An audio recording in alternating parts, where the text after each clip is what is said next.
pour choisir un projet, on pratique ce qu'on pratique depuis déjà longtemps, c'est-à-dire qu'on a ciblé bien en amont des thématiques, qui sont des thématiques chapeaux par année. Donc par exemple, collecter, trier, valoriser en 6e, en 5e on est sur déplacer, se déplacer, en 4e on est sur peupler, habiter, et puis en 3e sur stocker, utiliser, transformer l'énergie et l'information. Donc finalement c'est des thématiques qui sont imposées petit à petit, qui sont épurées, et puis finalement on arrive à tomber d'accord, et où là il y a plein de possibilités d'ouverture de projet.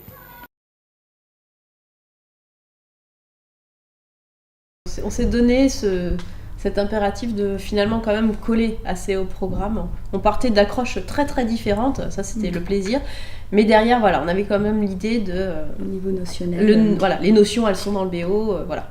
Le premier thème c'était à la recherche de la cité perdue, donc on est parti sur les civilisations mayas, aztèques, et les élèves, ça c'est des choses qui les passionnent, nous aussi, donc on est parti de là, donc on est parti, ensuite on est arrivé sur le thème des grottes, donc on a pu parler un peu de géologie et compléter par exemple avec la physique-chimie sur les notions de pH. Donc ça, la séance par exemple qu'on avait menée, on voyait donc l'érosion, à quoi peut être due.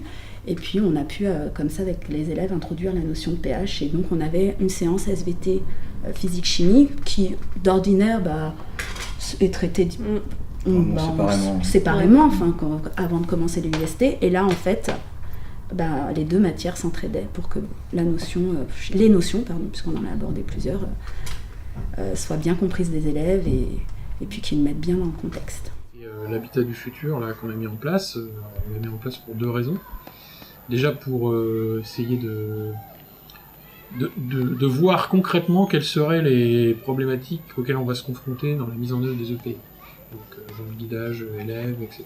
Et puis également de comment on fait en sorte de traiter les notions à travers un projet.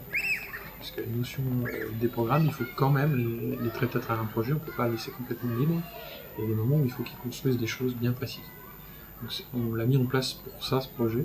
Et pourquoi ce thème-là? Parce qu'il s'intégrait bien à la thématique qu'on a depuis déjà 2-3 ans, qu'on a rebaptisée, mais qui est peuplée, habitée. Ouais, sur la deuxième partie, sur le deuxième grand thème de l'année, on a abordé la ruche. On est parti de l'idée de la ruche, avec la vie des abeilles par exemple. Après on a intégré tout ce qui était optique, avec la lumière, les ombres portées, etc. On a parlé des systèmes de ventilation, donc on a fait un rapprochement avec tout ce qui était habitat en technologie.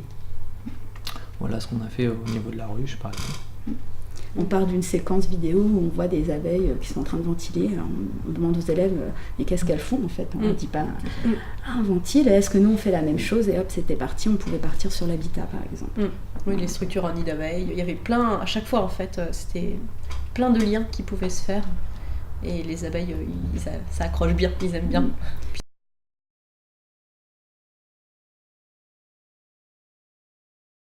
On a fait des semaines de projet. C'est-à-dire qu'on n'a pas fait le projet toute l'année. On a commencé en janvier et ça marchait par semaine. Donc on avait une semaine en janvier, une semaine en mars, une semaine en avril, ou en mai, puis en juin. Et du coup,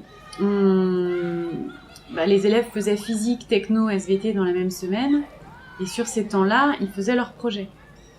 Et donc, nous, on était vraiment que là-dessus pendant toute la semaine. Donc on avait le temps aussi d'échanger, de voir entre nous, tiens, lui, il en est où? Est-ce que tu vois qu'il a un problème? Sur quoi on peut l'aider, etc. Le fait que ce soit des semaines d'analyser de projet, ça a quand même aidé aussi à la cohérence et à la communication.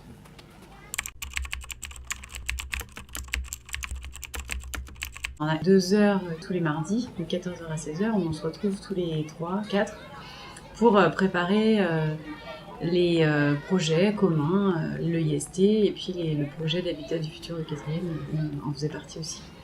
Donc pendant ces 2 heures-là, on parle de tout ce qu'on va mettre en place avec les élèves dans les 3 classes de 4e, puisqu'il y en avait 3, dans les 2 classes de 6e et dans les 2 classes de 5e. On balaye tout ce qu'on a à faire dans la semaine, on se projette un peu, on construit les projets, on envisage, c'est vraiment un temps de régulation et de construction.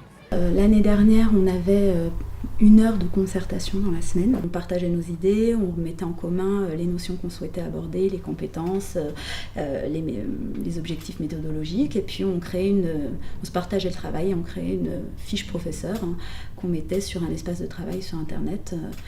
Et à partir de là, cet espace, on l'enregistrait en ajoutant des documents qu'on trouvait autour du thème ou autour de la séance, des documents qu'on pouvait partager avec nos élèves. Puis en plus, comme on se recroise beaucoup, finalement, il y a 3 fois dans la semaine de l'IST, entre-temps, on rediscutait dans les couloirs. Alors c'est vrai qu'au début, on était vraiment à chaque récréation, on parlait quasiment que de ça.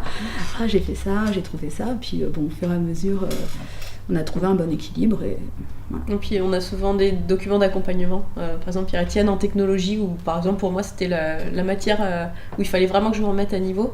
Chaque fois on avait le petit document en plus, je t'explique d'où ça vient, etc. C'est important parce que pour maîtriser un minimum quand même. Et en fait, dès le début, on a écrit nos séances.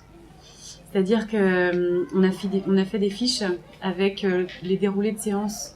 Donc c'est des fiches type, comme vous faites d'ailleurs dans la patte. Du coup, c'est plus facile pour ceux qui arrivent de s'approprier, parce que la séance, elle est écrite.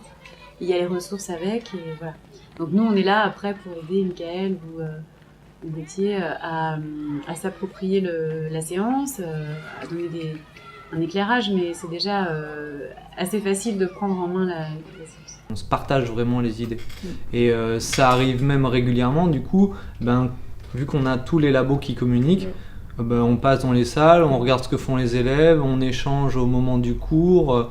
Voilà, c'est devenu même naturel, limite qu'un autre collègue soit dans la salle avec nous, vienne regarder une manip d'élèves, prenne une photo. Alors, concernant les manipulations qu'on a pu effectuer qui n'étaient pas de notre discipline, nous, en amont, on a fait les manipulations, accompagné nos collègues.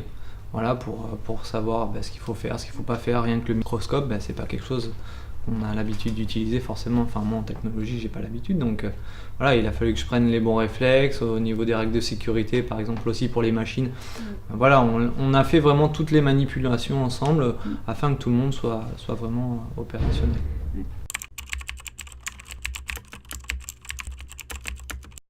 On a aussi harmonisé notre façon d'évaluer.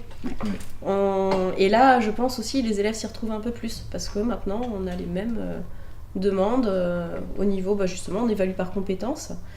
Et les premières évaluations, on les a même corrigées ensemble autour d'une table pour avoir les mêmes attentes, voilà. Et derrière une compétence, qu'est-ce qu'on entend, et puis au final, voilà, d'avoir pu faire cette première correction tous ensemble, on a vu, là, toi, t'aurais dit que c'était acquis, là, ouais, voilà. Et puis du coup, on a vraiment bien harmonisé à ce niveau-là aussi, c'est important pour eux. Ils ont quasi les mêmes sujets, et ils savent que l'évaluation, ça sera fait de manière vraiment homogène entre nous 4.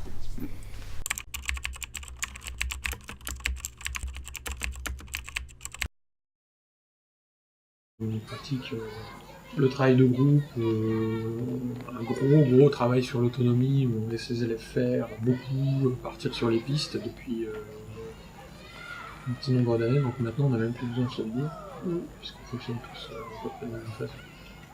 C'est-à-dire qu'au niveau du guidage, on est à peu près tous dans la même... On est dans l'accompagnement. Et puis je pense que pour la construction des enseignements, on est tous novices entre guillemets des matières des autres, et du coup ça pose beaucoup plus de réflexion par rapport à l'élève, comment l'élève va se retrouver face au cours, parce que moi je n'ai pas fait de dissection depuis des années, et donc de pouvoir dire mais l'élève il fait quoi et il va en penser quoi, et nous on pose les mêmes questions finalement que les élèves, et du coup on ajuste nos cours beaucoup plus facilement que quand c'est un cours de physique qu'on maîtrise bien, et on dit oui mais ça c'est évident, non ça ne l'est pas. Nous on est sur une posture d'enseignant qui est l'enseignant ne sait pas tout. Voilà. Et on trouve plus intéressant qu'à un moment donné on puisse dire je ne sais pas, parce que en ça on est des adultes un peu plus plausibles, je trouve, face à des élèves. Mais par contre je vais chercher, et à ce moment-là justement, si on est face à une question qui est hors de notre domaine de compétences privilégiées, alors on va chercher auprès de nos collègues comment on pourrait répondre, ou alors mettre en place directement une démarche, ça c'est déjà fait, en classe, pour chercher avec eux comment on pourrait répondre à cette question. Et puis les élèves nous voient dans cette situation. Ouais, ils nous voient différemment. Ils nous voient, là je sais pas, on va regarder ensemble. Et ça c'est très drôle parce qu'on se met dans le groupe et puis on est avec eux, et voilà, parce qu'ils ont proposé une piste qu'on n'avait pas prévue. Et du coup, des fois, on se lance dans une séance et puis on a des surprises et puis finalement, on aime ça. Ouais, on intègre le groupe d'élèves, puis on fait, bon allez, la démarche, on va y aller ensemble parce que moi aussi, je tâtonne, voilà. Ah, c'est une bonne idée, tiens, on va la reprendre. Du coup, on utilise des fois un schéma créé par les élèves qui va nous servir finalement de document pour tout. On accepte tous les plus de partir de leurs travaux.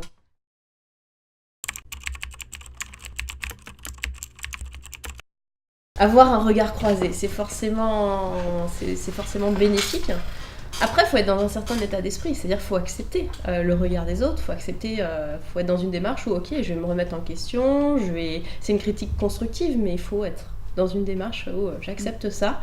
Je suis suffisamment en confiance pour me proposer des choses et avoir leur regard et remettre en question peut-être ma façon de faire.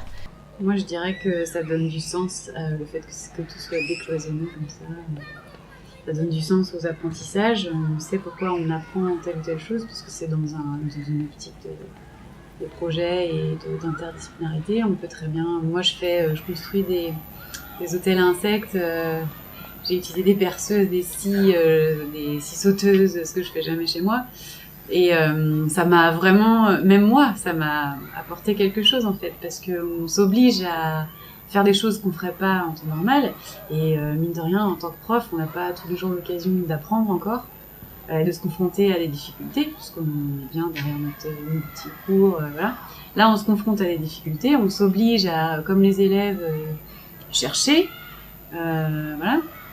Ce qui est génial, c'est que par exemple sur un document auquel j'aurais pas fait trop attention, là tout de suite c'est lié à la technologie ou à la physique, là ça va c'est intéressant, et puis du coup c'est de l'ouverture d'esprit, on s'élargit, ça va être les sciences et les technologies au sens large, même à titre vraiment de pour trouver des idées du coup, et c'est vrai qu'on a tendance à aller voir aussi les autres matières, et puis les collègues qui nous voient beaucoup échanger, ça les incite aussi à avoir confiance, à échanger les cours, à partager les choses. On montre aux élèves aussi qu'on peut travailler en équipe et que ça match, qu'on est cohérent dans ce qu'on apprend, dans ce qu'on leur dit. Ce qui m'intéresse, c'est que je suis continuellement en train d'apprendre. Et c'est quelque chose qui m'anime dans ma vie, c'est de continuellement apprendre seul, apprendre des autres. Et puis continuer à pouvoir le faire parce qu'on n'est pas tout seul et qu'on ne va pas s'épuiser, on est une équipe. Donc il y en a toujours un pour relancer la machine et puis on avance ensemble, quoi. Et l'avantage d'être à 4, c'est qu'on a toujours plein d'idées. Des fois trop. Il faut faire le filtre. Ça nous permet de nous interroger aussi au quotidien sur plein de choses. Moi, ça me faisait très peur. Quand je suis arrivée ici, ça me faisait vraiment très peur. Et maintenant, je n'imaginerais même pas faire que des LPT en école toute seule. C'est vraiment tellement riche de travailler en équipe et de travailler sur des choses nouvelles.